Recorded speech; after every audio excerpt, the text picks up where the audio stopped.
ശ്രീ റെജി ലൂക്കോസിലേക്കാണ് പോകുന്നത്. ശ്രീ റെജി ലൂക്കോസ്, ഇതിൽ വളരെ ശ്രദ്ധിക്കേണ്ട ഒരു കാര്യമെന്ന് പറയുന്നത് നേരത്തെ ഉല്ലാസ് ബാബു ചൂണ്ടിക്കാണിച്ചൊരു വിഷയമാണ്. മദനിക്ക് ആദ്യമായി ഒരു രാഷ്ട്രീയ വേദി ഒരുക്കി കൊടുക്കുന്നത് CPM ആണ്. പിണറായി വിജയൻ സംസ്ഥാന സെക്രട്ടറി ആയിരിക്കുന്ന സമയത്താണ് മദനിക്ക് മലപ്പുറത്ത് ഒരു ലോക്സഭാ തെരഞ്ഞെടുപ്പിൽ വേദി ഒരുക്കി അദ്ദേഹത്തെ ക്ഷണിച്ച് ഈ തെരഞ്ഞെടുപ്പിൽ ഒരുമിച്ച് മത്സരിക്കുന്ന ഒരു സ്ഥിതി ഉണ്ടായത്. അന്നത്തെ ലോക്സഭാ തെരഞ്ഞെടുപ്പിൽ ഇടതുപക്ഷത്തിന് എത്രയോ സീറ്റുകൾ നഷ്ടമായി. അതെല്ലാം നമ്മുടെ മുന്നിലുണ്ട്.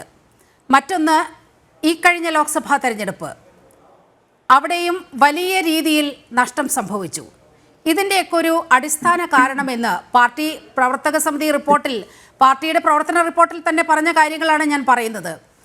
ഇവിടെ CPM-ൽ നിന്നും വലിയൊരു ഒഴുക്കുണ്ടാകുകയാണ്.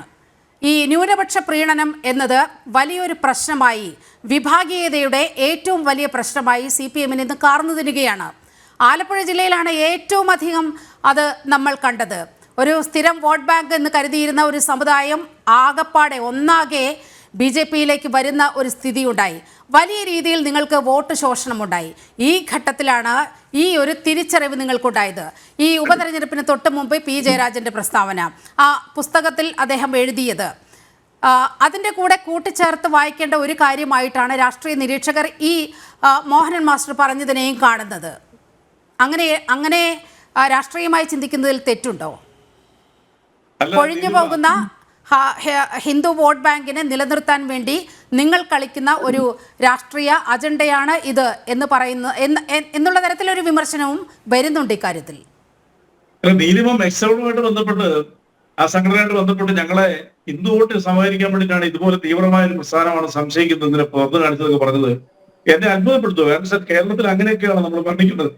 2019 നിങ്ങൾ ഇങ്ങനെ പറഞ്ഞു കേരളത്തിൽ CPM തകർന്നു, വോട്ടെല്ലാം ചോർന്നു പോയി, തിരിച്ചു വരത്തില്ല എന്നുള്ളത്. ഒന്ന് മനസ്സിലാക്കിയോ, മതേതരത്വം സംരക്ഷിക്കാനായിട്ടും നാടിന്റെ സുരക്ഷിതത്വം അല്ലെങ്കിൽ സൗഹാർദ്ദം സംരക്ഷിക്കാനായിട്ടും ഒരുപാട് വിട്ടുവീഴ്ചകൾ വോട്ടിനെ നോക്കാണ്ട് ചെയ്തിട്ടുള്ള ഒരു പാർട്ടി ഇത് 2019 ശേഷം നടന്ന നിയമസഭാ തെരഞ്ഞെടുപ്പ് ഏറ്റവും വലിയ ഉദാഹരണമല്ലേ. പക്ഷെ എനിക്ക് പറയാനുള്ള വേറൊരു കാര്യമുണ്ട്.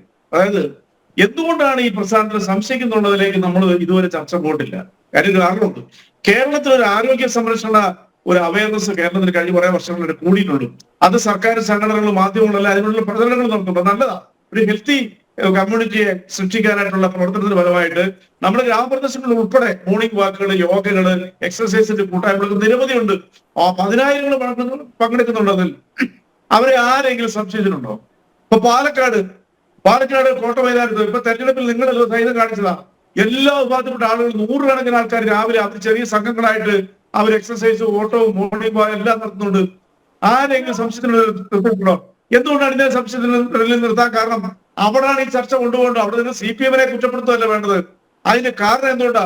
അതാണ് നിങ്ങൾ മനസ്സിലാക്കുക. ഞാൻ ജപ്പാനിലൊരു ഉദാഹരണം പറഞ്ഞു. 1982 വിദ്യാസമ്പന്നനായ ഏതാണ്ട് 2000-ഓളം ആളുകളെ കൂട്ടിക്കെട്ടി അത് 10,000-ന് മുകളിലേക്കായി. ഒടുവിൽ അവർക്ക് വേറൊരു ലക്ഷ്യമുണ്ടെന്ന് പറഞ്ഞൊരു കൂട്ട ആത്മഹത്യ നടത്തി.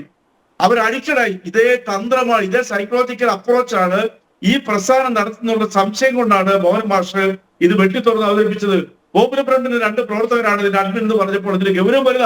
അത് തുറന്നു കാണിക്കാൻ, അന്വേഷിക്കണമെന്ന് ആവശ്യപ്പെടാനായിട്ട് ഒരു പാർട്ടി മുതിർന്നു വന്നപ്പോൾ എങ്ങനെയാണ് ആ പാർട്ടിനെ കുറ്റപ്പെടുന്നത്? ഇനി എന്റെ പ്രിയപ്പെട്ട ഉല്ലാസ് ബാബുവിന്റെ ഒരു കാര്യം ഞാൻ ചോദിക്കട്ടെ. അതാണ് CPM എന്നൊക്കെ കൂടെ ഒരുപാട് പ്രാവശ്യം ആവുന്നല്ലോ.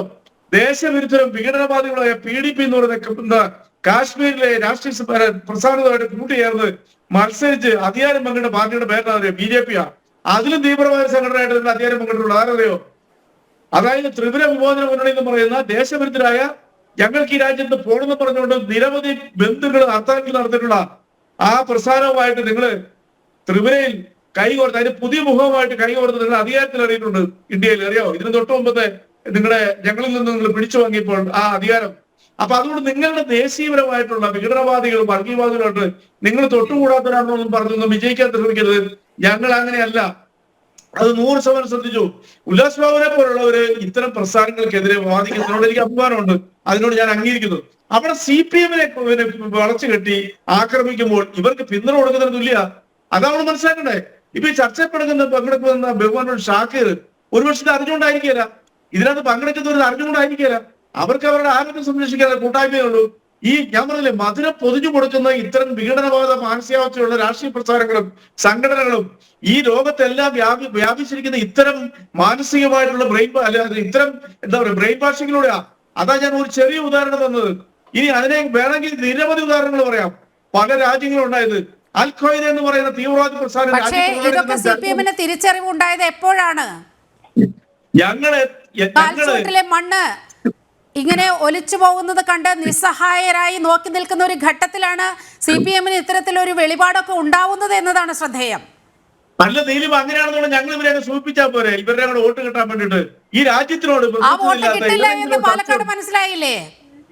പാലക്കാട് SDPI ഇത് മനസ്സിലാക്കി തന്നു, നിങ്ങൾക്ക് ഇനി വോട്ടില്ല എന്ന്. ആരെ ജയിപ്പിക്കണമെന്ന് അവർക്ക് വളരെ കൃത്യമായി അറിയാം.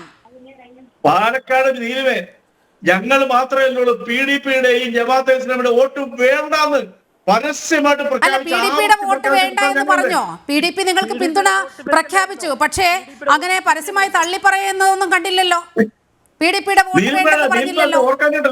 ദിലീപേ, ഞങ്ങളുടെ വേദികളിലെല്ലാം PDPയുടെ വോട്ട് ഞങ്ങൾക്ക് ആവശ്യമില്ല എന്ന് പറഞ്ഞവരാ ഞങ്ങള്. ഒറ്റ വോട്ട് വേണമെന്ന് പറഞ്ഞു. പറഞ്ഞിട്ടില്ല.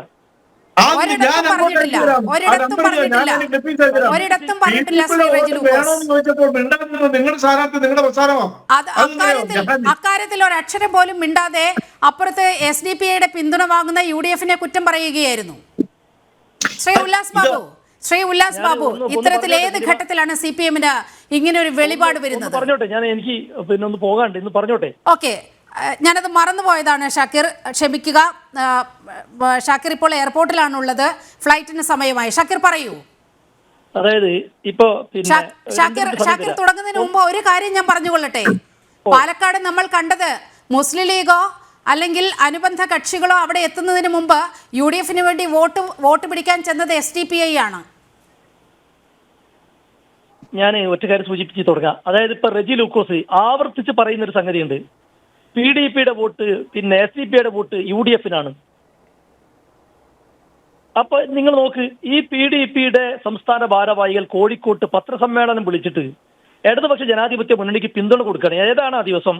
P ജയരാജന്റെ പുസ്തകം അബ്ദുൽ നാസർ മദനി കേരളത്തിൽ തീവ്രവാദത്തിന് വിത്ത് പാകിയ ആളാണ് എന്ന് പറഞ്ഞ ആ ദിവസം P ജയരാജന്റെ പുസ്തകം PDPക്കാർ കത്തിക്കുന്നു. അത് കഴിഞ്ഞ് നേരെ പിന്നെ എന്താ പറയാ പ്രസാദ് പോകുന്നു, അവിടെ പത്രസമ്മേളനം ഇവർക്ക് പിന്തുണ പ്രഖ്യാപിക്കുന്നു. ഇന്നലെ നടന്നൊരു സംഗതി കൂടി പറയാണ്. ഈരാറ്റുപേട്ടയിൽ ഇന്നലെ തെരഞ്ഞെടുപ്പ് നടന്നു. ഈരാറ്റുപേട്ടയിൽ അവിടെ UDF വിജയിച്ചു, 358 വോട്ട് നേടി. അവിടെ കഴിഞ്ഞ തെരഞ്ഞെടുപ്പിൽ LDF ആയിരുന്നു 2ാം സ്ഥാനത്ത്. എന്നാൽ ഇന്നലെ റിസൾട്ട് വന്നപ്പോ LDFന് ആകെ കിട്ടിയത് 69 വോട്ട്, SDPI 2ാം സ്ഥാനത്ത് വന്നു.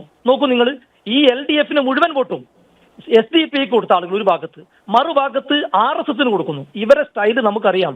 കണ്ണൂരിൽ PP ദിവ്യക്കൊപ്പം CPM നിൽക്കുന്നു, പത്തനംതിട്ടയിൽ നവീൻ ബാബുവിനൊപ്പം നിൽക്കുന്നു. അതേപോലെ P മോഹനൻ RSSന് വഴിമരുന്നിട്ട് കൊടുക്കുന്നു. ഇപ്പുറത്ത് PDP കൂടെ ചില ആൾ കൂട്ടുന്നു. ഇവർക്ക് യഥാർത്ഥത്തിൽ മനുഷ്യരെ തമ്മിലടിപ്പിച്ച് ഈ അധികാരം എങ്ങനെയെങ്കിലും മുന്നോട്ട് കൊണ്ടുപോകണം. മറ്റൊരു കാര്യം, ഈ കൂട്ടത്തിലുള്ള അതായത് പിന്നെ ചർച്ച പിന്നെ ആങ്കർ ചെയ്യുന്ന നമ്മൾ നീലിമയും മറ്റു 3 പേരിടും. 3 പേര് വളരെ വിനീതമായ റിക്വസ്റ്റ് ഉണ്ട്. ഞാൻ പിന്നെ എനിക്ക് സമയക്കുറവുള്ളതോട് ഇതുകൂടെ പറഞ്ഞ് ഞാൻ പിന്നെ അവസാനിപ്പിക്കുകയാണ്. ഈ 3 പേരോടും നമ്മളൊക്കെ മനുഷ്യരാണല്ലോ, നിങ്ങൾ നല്ലൊരു പുള്ളിമാനെ അത് പിന്നെ പുള്ളിപ്പുലിയാണെന്ന് പറഞ്ഞ് ആട്ടി ഓടിക്കാനും പിന്നെ ആക്രമിക്കാനും ശ്രമിക്കുന്നത് വളരെ എന്താ പറയാ മനുഷ്യത്വരഹിതമായ സംഗതിയാണ്. ഈ മെക്സവൻ എന്ന് പറയുന്ന ഒരുപാട് മനുഷ്യർക്ക് ആരോഗ്യപരമായി നേരത്തെ പിന്നെ ഈ റിട്ടയർ SP തന്നെ പറഞ്ഞല്ലോ, പ്രമേഹം പിന്നെ അതുപോലെ തന്നെ കൊളസ്ട്രോള്, ഷുഗർ പോലെയുള്ള ഒരുപാട് രോഗികളായ പ്രായമുള്ള ആളുകൾ ഇതുകൊണ്ട് ആശ്വാസം അനുഭവിക്കുന്നുണ്ട്.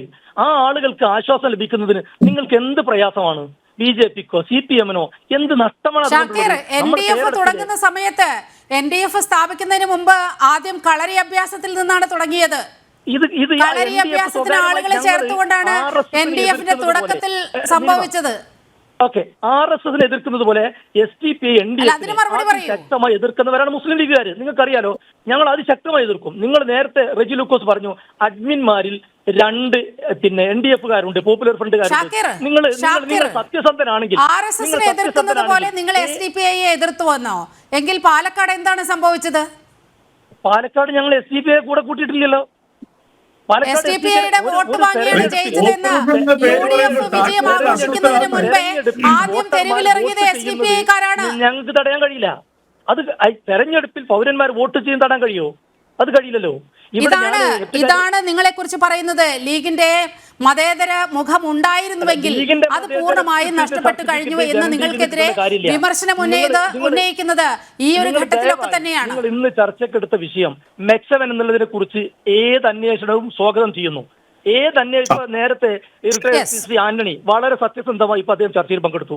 അദ്ദേഹം പറഞ്ഞതുപോലെ കേന്ദ്ര ഇന്റലിജൻസ് ആയാലും കേരള ഇന്റലിജൻസ് ആയാലും ഇനി നിങ്ങൾ BJPയുടെ നേതാക്കന്മാരോ CPMന്റെ നേതാക്കന്മാരോ ഈ ജനം ടിവിയുടെ ആളുകൾ നിങ്ങൾ ആര് വന്നാലും സന്തോഷത്തോടെ സ്വാഗതം ചെയ്യുകയാണ്. ഇത് പരസ്യമായി ഗ്രൗണ്ടിലും റോഡിന്റെ ഇരുവശങ്ങളിലുമൊക്കെയായി നടക്കുന്ന ഒരു വ്യായാമം മാത്രമാണ്. അത് നിങ്ങൾക്ക് എപ്പോഴും സ്വാഗതാർഹമാണ്. അവിടെ സ്വകാര്യമായിട്ട് NDF-കാര് അർദ്ധരാത്രി വിളക്കില്ലാതെ വെളിച്ചമില്ലാതെ ചെയ്തതുപോലെയുള്ള കളരിയോ കരാട്ടയോ അഭ്യാസമോ അല്ല. ഇത് പരസ്യമായി നടക്കുന്ന ഒരു വ്യായാമം മാത്രമാണ്. സാമ്പത്തിക സ്രോതസ് എന്താ? എന്തിനാ ഞാൻ അതുകൂടി ക്ലിയർ ചെയ്തുതരാം. അതുകൂടെ പറഞ്ഞുതരാം. ഇതിന് ഇപ്പൊ ഞാൻ രാവിലെ ഈ എന്താ പറയാ സുബഹി നിസ്കാരം കഴിഞ്ഞ് ഇതിൽ പങ്കെടുക്കുന്ന ആളാണ്. ഇതിനെന്തിനാണ് സാമ്പത്തികം? ഇതിന് ഒരു ട്രെയിനറും അല്ലെങ്കിൽ പുറത്തുനിന്നുള്ള ആളും ഒന്നിനും വരുന്ന ഞങ്ങൾ ചില ദിവസം ഞാൻ പരിശീലനമാകും. ഇങ്ങനെ ഇതൊക്കെ എല്ലാവരും 2-3 ദിവസം കൊണ്ട് മനസ്സിലാക്കുന്ന വെറും 21 മിനിറ്റ് മാത്രമുള്ളൊരു വ്യായാമമാണ്. അതിന് നിങ്ങൾ ഈ രീതിയിൽ വ്യാഖ്യാനിച്ച് ഇതിനെ എന്താ പറയാ വളരെ മോശമായി ചിത്രീകരിക്കുന്നു. ഇതിനെ പൂർണ്ണമായും വെള്ളപൂശുന്നതിന് മുൻപ് ഈ പറയുന്ന കാര്യങ്ങളിൽ ഏതെങ്കിലും ഒരു വസ്തുതയുണ്ടോ എന്നല്ലേ ഒരു മതേതര പാർട്ടി എന്ന നിലയിൽ ചിന്തിക്കേണ്ടത്. മുസ്ലിം ലീഗ് ആന്റണി പറഞ്ഞതുപോലെ നിങ്ങൾ മുൻധാരണ വെച്ച് സംസാരിക്കരുത്. നിങ്ങൾ ഏതെങ്കിലും കുറ്റകൃത്യം ശ്രീ ഉല്ലാസ് ബാബു മുൻധാരണ വെച്ച് സംസാരിക്കുന്നു എന്നാണ് ഷാക്കിർ ഉന്നയിക്കുന്നത്.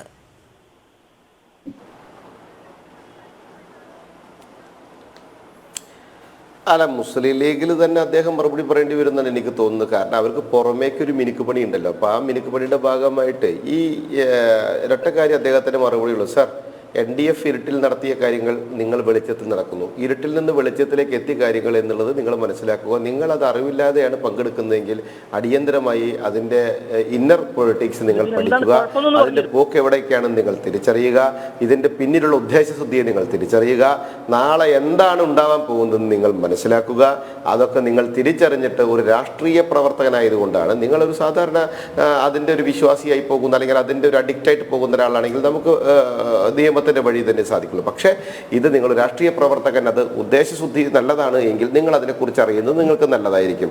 ഒരു കാര്യം ഞാൻ വളരെ വ്യക്തമായിട്ടുണ്ട്. SDPയുടെ പിന്തുണ മേടിച്ചില്ല എന്ന് ബഹുമാനനായിട്ടുള്ള ഒരു രാഷ്ട്രീയ പാർട്ടിയിൽ പ്രവർത്തിക്കുന്ന ഒരു ദേശീയ ലെവലിൽ പ്രവർത്തിക്കുന്ന ഒരു യുവജന സംഘടനയുടെ നേതാവ് പറഞ്ഞപ്പോൾ എത്രത്തോളം നമ്മൾ നുണ പറയാൻ ഒരു രാഷ്ട്രീയക്കാരൻ തയ്യാറായി എന്നുള്ളതാണ് നമ്മൾ മനസ്സിലാക്കുന്നത്. പാലക്കാട് SDPയുടെ പിന്തുണ വാങ്ങിക്കുകയും ചെയ്തു, അത് അംഗീകരിക്കുകയും ചെയ്തു, അവരോടൊപ്പം പടെടുക്കുകയും ചെയ്തു, അവർ മുദ്രാവാക്യം വിളിക്കുകയും ചെയ്തു, ആ ജാഥയെ ന്യായീകരിക്കുകയും ചെയ്തു, എല്ലാം ചെയ്തിട്ടുണ്ട്. പക്ഷേ ബഹുമാനായ ശ്രീ റജി ചേട്ടൻ പറഞ്ഞ കാര്യത്തിൽ ഞാൻ വീണ്ടും അദ്ദേഹത്തിനോട് എനിക്ക് പറയാനുള്ളത്, ഞങ്ങൾ ഈ വിഷയം CPM ഇപ്പോഴല്ലേ ഈ വിഷയം അഡ്രസ്സ് ചെയ്ത് തുടങ്ങിയത്. ഞങ്ങൾ ഈ വിഷയം കാലാകാലമായിട്ട് അഡ്രസ്സ് ചെയ്യുന്നുണ്ട്. അന്ന് ഞങ്ങളെ ഒറ്റ തിരിഞ്ഞ് ആക്രമിച്ചവരാണ് ഞങ്ങൾ. അതുകൊണ്ട് തന്നെ ഞങ്ങൾക്കറിയാം നിങ്ങളുടെ രാഷ്ട്രീയ ശൈലികൾ എന്ന് പറയുന്നത്. അതുകൊണ്ട് നിങ്ങൾ ചെയ്ത ചെയ്തികളെ ഞങ്ങൾ വിമർശിക്കാതിരിക്കില്ല. ഇന്ന് നിങ്ങൾ അതിനെ വിമർശിക്കുന്നതിൻ്റെ പൊളിറ്റിക്സും നമുക്ക് വളരെ കൃത്യമായിട്ട് അറിയാം.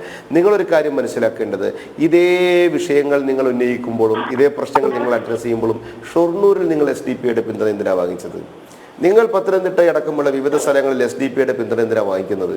SDP എന്ന് പറയപ്പെടുന്ന കൃത്യമായിട്ട് അവലും മലരും കരുതിക്കൊള്ളാൻ ഇവിടുത്തെ ഹിന്ദു സമൂഹത്തിനോടും ക്രൈസ്തവ സമൂഹത്തിനോടും ആഹ്വാനം ചെയ്ത ഒരു അധ്യാപകന്റെ കൈവെട്ടിക്കൊണ്ട് ഈ നാടിനോട് അവരുടെ ശൈലി എന്താണെന്ന് കൃത്യമായി കാണിച്ചു തന്ന, കൊലപാതകത്തിനും രക്തത്തിൻ്റെ മണത്തിനും ഒരു പ്രത്യേക സുഖം കണ്ടെത്തുന്ന ആ വിഭാഗത്തിനെ, ആ തീവ്ര വർഗീയ സ്വഭാവമുള്ള ആളുകൾ വിജയിച്ചു വരുന്നവരുടെ കൂട്ടായ്മയിലൂടെ അധികാരം പിടിച്ചെടുക്കുന്ന ശൈലിയിലേക്ക് എന്തിനാണ് സർ ഇടതുപക്ഷം മാറുന്നത്? എന്തിനാണ് ഇടതുപക്ഷം അങ്ങനെ നിന്നു കൊടുക്കുന്നത്? നിങ്ങൾ ഈ വിഷയത്തെ അഡ്രസ്സ് ചെയ്യുന്നുണ്ട് എങ്കിൽ ആ പിന്തുണകളൊക്കെ വേണ്ട എന്ന് പറയാനുള്ള ഒരു മാന്യത കൂടി നിങ്ങൾ കാണിക്കേണ്ടിയിരിക്കുന്നു.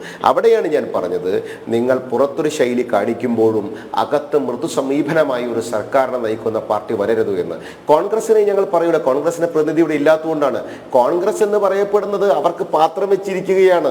നിങ്ങൾ തീവ്രവാദം ചൊരിഞ്ഞുകൊള്ളുക, അവർക്ക് എന്ത് ചെയ്താലും എന്തിനേയും സപ്പോർട്ട് ചെയ്യും. കാരണം അവർക്കൊരു ഏക ആവശ്യം എന്ന് പറയപ്പെടുന്ന അധികാര സ്ഥാനത്തെത്തുക എന്നുള്ളതാണ്. അത് രാഹുൽ മുതൽ ഇങ്ങോട്ട് സതീശൻ വരെയുള്ള വിഷയങ്ങൾ നമ്മൾ എടുത്തു കഴിഞ്ഞാൽ ആ നിലപാടുകൾ മനസ്സിലാക്കും. നമുക്ക് ഇന്റർനാഷണലി വരെ ഈ തീവ്രവാദം വളരെ വ്യക്തമാണ്. ഇവിടെയൊക്കെ സ്വീകരിച്ചിരുത്തി നമുക്ക് സിറിയന്റെ വിഷയം വിഷയം നമ്മുടെ മുന്നിലുണ്ട്, ഇസ്രായേലിന്റെ വിഷയം നമ്മുടെ മുന്നിലുണ്ട്, ഫ്രാൻസിന്റെ വിഷയം നമ്മുടെ മുന്നിലുണ്ട്, ലെബനന്റെ വിഷയം നമ്മുടെ മുമ്പിലുണ്ട്. അവിടെയൊക്കെ ഇടതുപക്ഷവും എടുത്ത സമീപനം എന്താണ് എന്ന് പരിശോധിച്ചാൽ നിങ്ങൾക്ക് വളരെ വ്യക്തമായിട്ട് മനസ്സിലാക്കാൻ സാധിക്കും. ഒരു കാര്യം ഞാൻ ഇത്രേ പറയുന്നുള്ളൂ, നാടിന് വിപത്തായ കാര്യങ്ങൾക്ക് ഒറ്റക്കെട്ടായി നിൽക്കണം എന്നുള്ളതാണ് എൻ്റെ ഒരു അഭിപ്രായം. അത് ഇടതുപക്ഷമായിക്കോട്ടെ, വലതുപക്ഷമായിക്കോട്ടെ, BJP ആയിക്കോട്ടെ, മുസ്ലിം ലീഗ് ആയിക്കോട്ടെ, ആരാണെങ്കിലും നാടിന് വിപത്താകുന്ന ഒരു ആശയത്തിലേക്കാണ് ചെറിയ കൂട്ടായ്മകൾ പോകുന്നതെങ്കിൽ, മുളയിൽ നുള്ളുന്ന പ്രവൃത്തി നമ്മൾ ചെയ്തില്ല എങ്കിൽ, അത് രാഷ്ട്രീയമായി അതിനെ പ്രതിരോധിച്ചില്ല എങ്കിൽ അത് വലിയ വിപത്തായി മാറും എന്നുള്ള യാഥാർത്ഥ്യം നമ്മൾ തിരിച്ചറിയണം. ഇവിടെ കേന്ദ്ര സർക്കാരായാലും സംസ്ഥാന സർക്കാരായാലും അല്ലെങ്കിൽ ഇന്റലിജൻസ് വിഭാഗമാണ് എങ്കിലും ആ വിഭാഗം കൃത്യമായി അന്വേഷണം നടത്തി ഈ കൂട്ടായ്മയുടെ പിന്നിലുള്ള ഉദ്ദേശശുദ്ധിയെ കൃത്യമായി മനസ്സിലാക്കിക്കൊണ്ട് അതിൻ്റെ പുറകിൽ പ്രവർത്തിക്കുന്ന തലച്ചോറിനെ കണ്ടെത്തുന്ന ശൈലിയിലേക്ക് പോകണമെന്നുള്ളതാണ് ഞങ്ങൾക്ക് പറയാനുള്ളത്. അത് നിങ്ങളുടെ സർക്കാർ മുൻകൈയെടുത്ത് ചെയ്യുന്നില്ല എന്നുള്ള പരാതി ഞങ്ങൾ ഉന്നയിക്കുമ്പോൾ അതിൽ ഞങ്ങളോട് വിരോധം തോന്നിയിട്ടില്ല. നിങ്ങളുടെ മുൻകാല ചെയ്തികൾ അവരെ സംരക്ഷിക്കുന്നു. ഈ മുൻകാല ചെയ്തികൾ കൊണ്ട് CPM-നുണ്ടായ നഷ്ടം കൂടി വിലയിരുത്തി പോകേണ്ടതുണ്ട്.